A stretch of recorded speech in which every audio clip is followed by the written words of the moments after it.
Hello everyone, this is Mark Greenman with ROI Search Partners. I've been asked to put together a video about networking.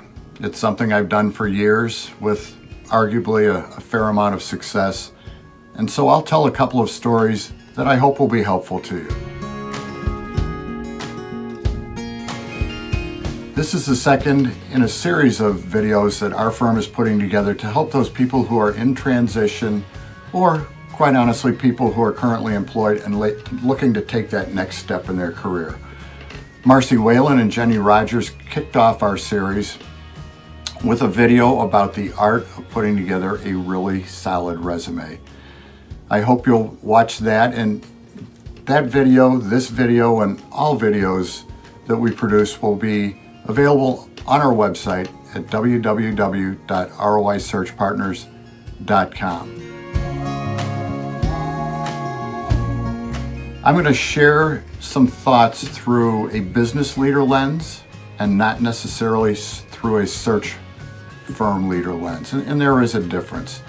I've never viewed networking in the traditional sense that most people use the term. I have, throughout my career and really throughout my life, worked to build durable, intentional, meaningful, long-term relationships over time. Now, if you dissect that sentence, there are a number of key terms that you should think about, and think about how you incorporate those terms into your approach. I started out my career in sales, and the training was something that has stayed with me forever. Especially one tenet of it, which was to help individuals and companies meet long-term and short-term objectives in that order and get involved in the community. So help people and companies long-term, then short-term, and get involved in the community. And community involvement has been very important to me personally, and it's also been critical to the success that I've been able to experience.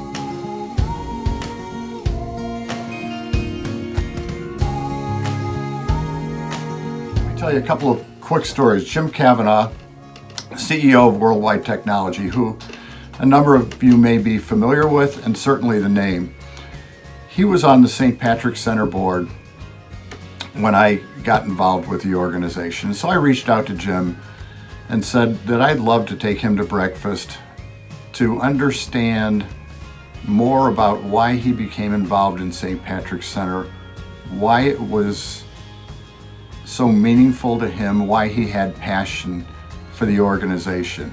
And so we had breakfast, and that's all we talked about was St. Patrick's Center for an hour. And then at the end, Jim said, "Now, tell me, who do you work for and what do you do?" And so I told Jim what we did.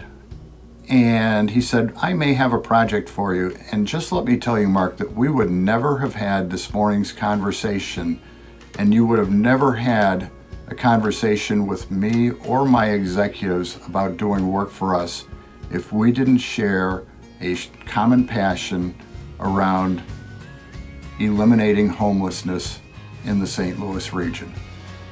That conversation, that statement by Jim has lasted 20 years for me.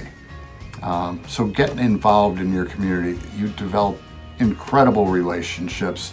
Make sure that when you get involved, that you have passion around the organization. Do not get involved because of the names on the board. I can't emphasize enough that it has to pull on your heartstrings. Second story I'll tell. Steve Johnson runs Alliance STL. He's the CEO of Alliance STL. And we were at a regional chamber event 3 or 4 months ago. It might be 5 months ago.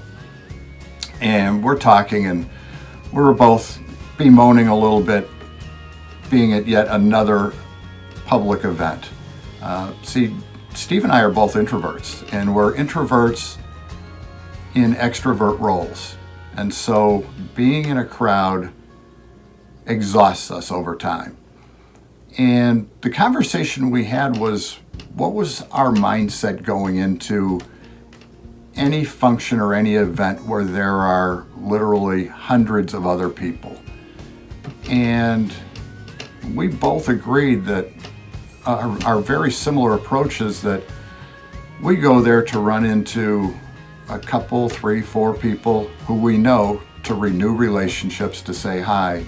If they happen to be talking to somebody who we don't know and the conversation comes around naturally to us and we have an opportunity to meet and converse with 1 or 2 new people and can come back with an email or a text or a phone call a week later or so and say, I really enjoyed meeting you. I'd love to get better acquainted and talk about. That's an easy way to meet people, especially for introverts who really are exhausted when they go. I'm going to keep it short. Those 2 tips. Next up in our series of videos, Firm Videos, will be Julie Whitehead talking about how to maximize your LinkedIn profile. And then I'll intersperse some more networking do's and don'ts in a subsequent video.